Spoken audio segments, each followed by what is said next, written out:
क्या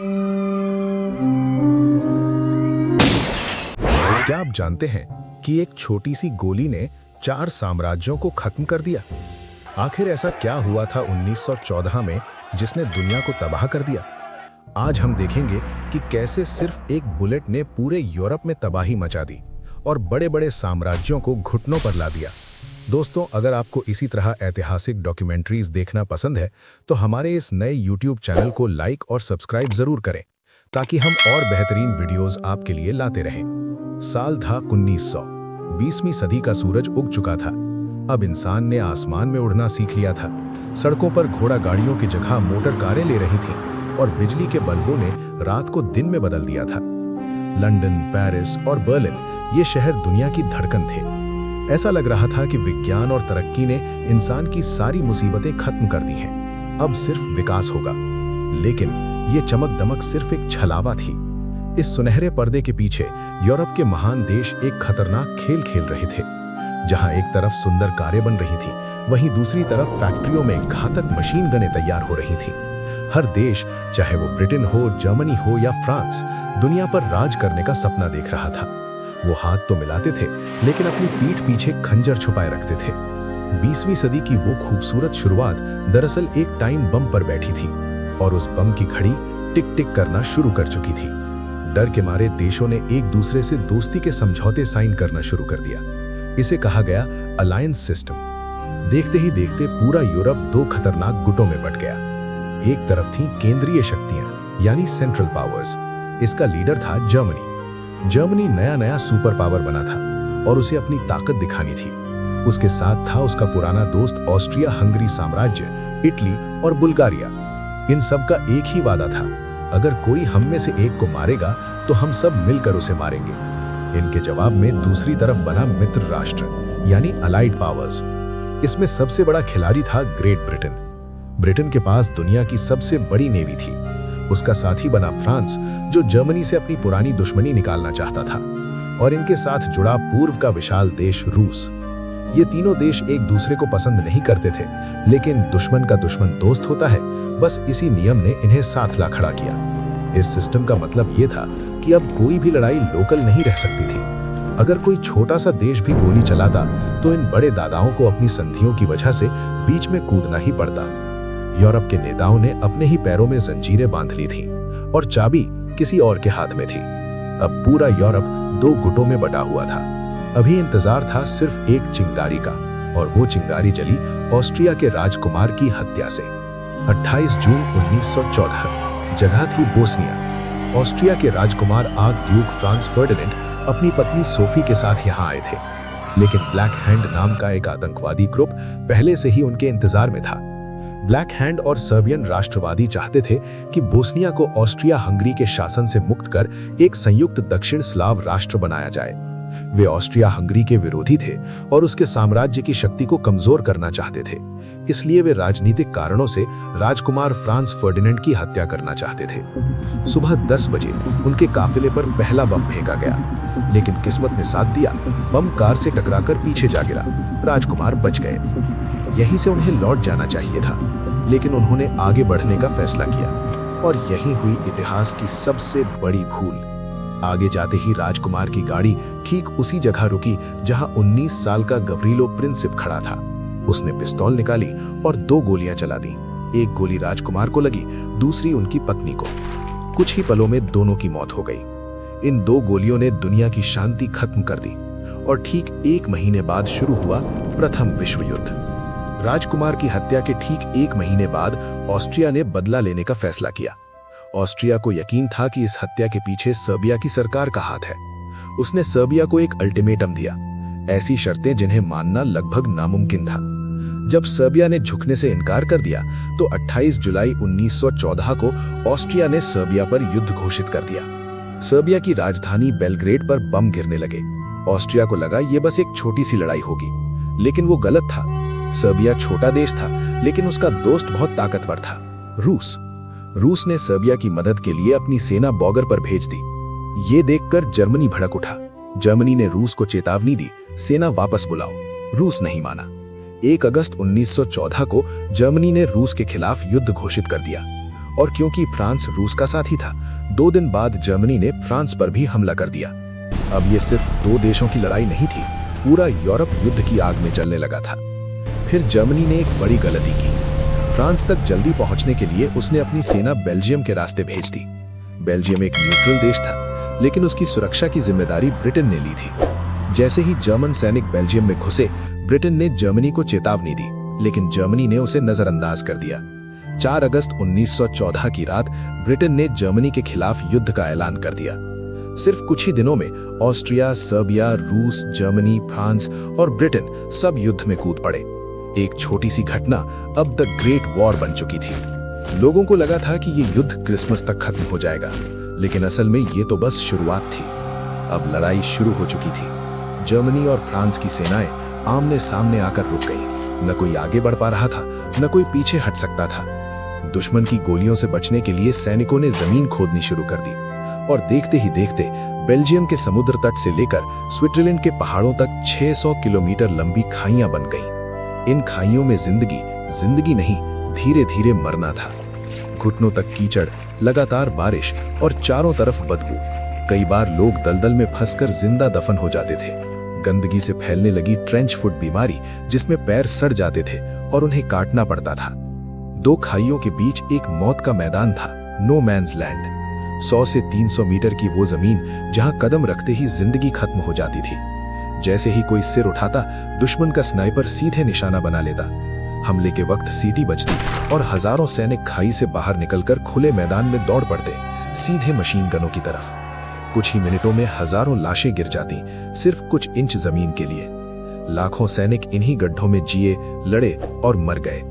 फ्रांस के सोम की लड़ाई में एक ही दिन में 60,000 ब्रिटिश सैनिक मारे गए और घायल हुए। प्रथम विश्व युद्ध पुराना तलवारों का युद्ध नहीं था, ये एक औद्योगिक युद्ध था। इस युद्ध में बहुत सारे नए हथियार इजाद किए गए। सबसे पहले मैदान में आई मशीन गन। एक मशीन गन 100 बंदूकधारियों के बराबर थी। ये 1 मिनट में 600 गोलियां दाग सकती थी। पुराने जमाने की तरह जब सैनिक दौड़कर हमला करते, तो मशीन गन उन्हें घास की तरह काट देती थी। इसी हथियार ने युद्ध को खाइयों में रुकने पर मजबूर कर दिया था। लेकिन खाइयों में छिपे सैनिकों को मारने के लिए मशीन गन काफी नहीं थी। इसलिए अप्रैल 1915 में जर्मनी ने एक ऐसा हथियार इस्तेमाल किया जिसने मानवता को शर्मसार कर दिया। जहरीली गैस, क्लोरीन और मस्टर्ड गैस। ये गैस हवा के साथ खाइयों में घुस जाती, सैनिकों का दम घुटने लगता, फेफड़े जल जाते और आंखों की रोशनी चली जाती। ये मौत इतनी दर्दनाक थी कि मरने वाले सैनिक हफ्तों तक तड़पते रहते थे। युद्ध अब लड़ाई नहीं, कत्लेआम बन चुका था। मशीन गनों और कांटों के जाल को तोड़ने के लिए ब्रिटेन ने एक नया आविष्कार किया। उन्होंने इसे नाम दिया पानी की टंकी यानी टैंक, ताकि दुश्मन को शक न हो। 1916 में पहली बार सोम की लड़ाई में ये लोहे के दानव मैदान में उतरे। ये धीरे चलते थे, अक्सर खराब हो जाते थे, लेकिन इनका डर काफी था। गोलियां इनसे टकराकर गिर जाती थीं और ये खाइयों को रौंदते हुए आगे बढ़ जाते थे। जंग का नक्शा बदलने की ताकत अब इन्हीं के पास थी। जमीन ही नहीं, आसमान और समंदर भी अब युद्ध का मैदान थे। पहली बार हवाई जहाजों का इस्तेमाल हुआ, पहले जासूसी के लिए और फिर बमबारी के लिए। आसमान में डॉग फाइट्स शुरू हो गई और समंदर के नीचे जर्मनी की यू बोट्स यानी पनडुब्बियां किसी शार्क की तरह छिपी रहती थीं। वो चुपके से आती और मित्र राष्ट्रों के जहाजों को डुबो देती। अब दुनिया में कोई भी जगह सुरक्षित नहीं बची थी, और इन मशीन गनों और जहरीली गैसों के बीच इंसान भी थे, और उनमें हमारे अपने लोग भी शामिल थे। ये युद्ध यूरोप का था, कारण यूरोप के थे, लेकिन इसमें खून भारत का भी बहा था। ब्रिटिश साम्राज्य की तरफ से 13 लाख से ज्यादा भारतीय सैनिकों ने इस युद्ध में हिस्सा लिया। पंजाब, गढ़वाल और गोरखा रेजिमेंट के वो जवान जिन्हें अपने गांव के खेतों से उठाकर हजारों मील दूर एक अनजान देश में लड़ने भेज दिया गया। वो फ्रांस की कड़ाके की ठंड हो या मेसोपोटामिया की तपती गर्मी, भारतीय सैनिक हर मोर्चे पर सीना तान कर खड़े रहे। उनके पास न तो ढंग के गर्म कपड़े थे, न ही आधुनिक हथियार, फिर भी उनकी बहादुरी ने दुश्मनों के भी होश उड़ा दिए थे। 74,000 से ज्यादा भारतीय सैनिक इस युद्ध में शहीद हुए। आज दिल्ली में जो इंडिया गेट खड़ा है, वो उन्हीं अमर जवानों की याद में बनाया गया है। उन्होंने एक ऐसे युद्ध में अपनी जान दी जो उनका था ही नहीं। 1914 में इटली चुपचाप सब देख रहा था। वो जर्मनी और ऑस्ट्रिया का यानी सेंट्रल पावर्स का साथी था, लेकिन फिर भी उसने युद्ध में हिस्सा नहीं लिया, क्योंकि देश कमजोर था, जनता युद्ध नहीं चाहती थी और सबसे महत्वपूर्ण, ऑस्ट्रिया से उसके पुराने जमीनी विवाद थे, इसलिए इटली तटस्थ रहा। तभी मित्र राष्ट्रों ने इटली से वादा किया, अगर वो उनके साथ लड़ेगा तो उसे नई जमीन मिलेगी, और 1915 में सब कुछ बदल गया। ग्रेटर इटली का सपना देखकर इटली अपने ही पुराने साथियों के खिलाफ युद्ध में कूद पड़ा। अब बारी थी इस युद्ध के सबसे बड़े खिलाड़ी की एंट्री की, और वो था अमेरिका।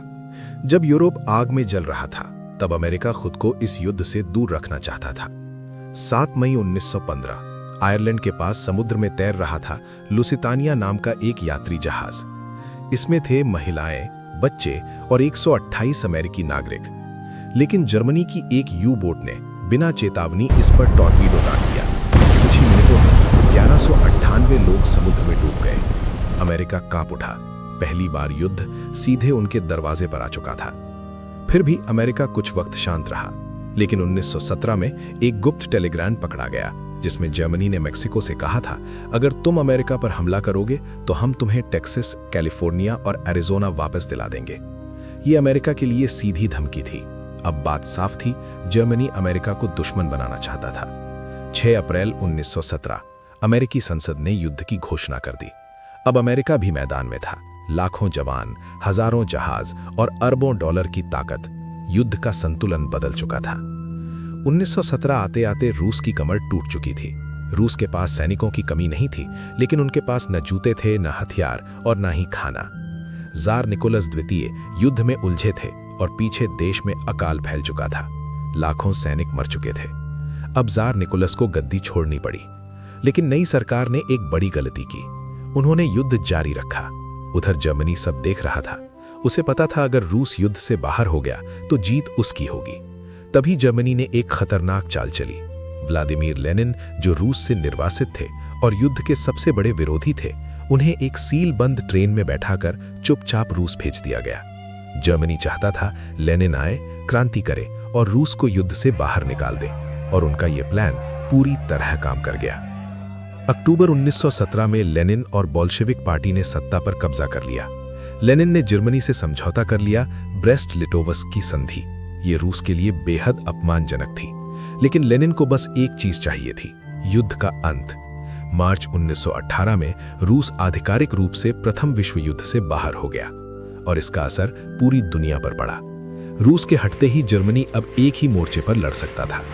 पूर्व से लाखों सैनिक हटाकर पश्चिम यानी फ्रांस भेज दिए गए।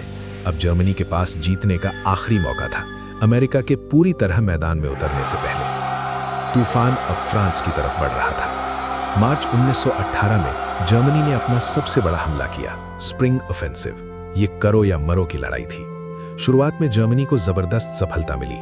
वे पेरिस से सिर्फ 40 मील दूर पहुंच गए। मित्र राष्ट्रों में डर फैल गया। ऐसा लगने लगा कि जर्मनी बाजी मार ले जाएगा।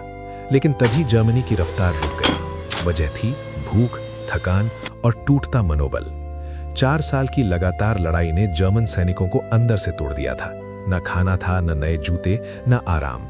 जब उन्होंने दुश्मन की खाइयों पर कब्जा किया और वहां ढेर सारा खाना देखा, तो उन्हें समझ आ गया कि दुश्मन के पास संसाधनों की कोई कमी नहीं थी।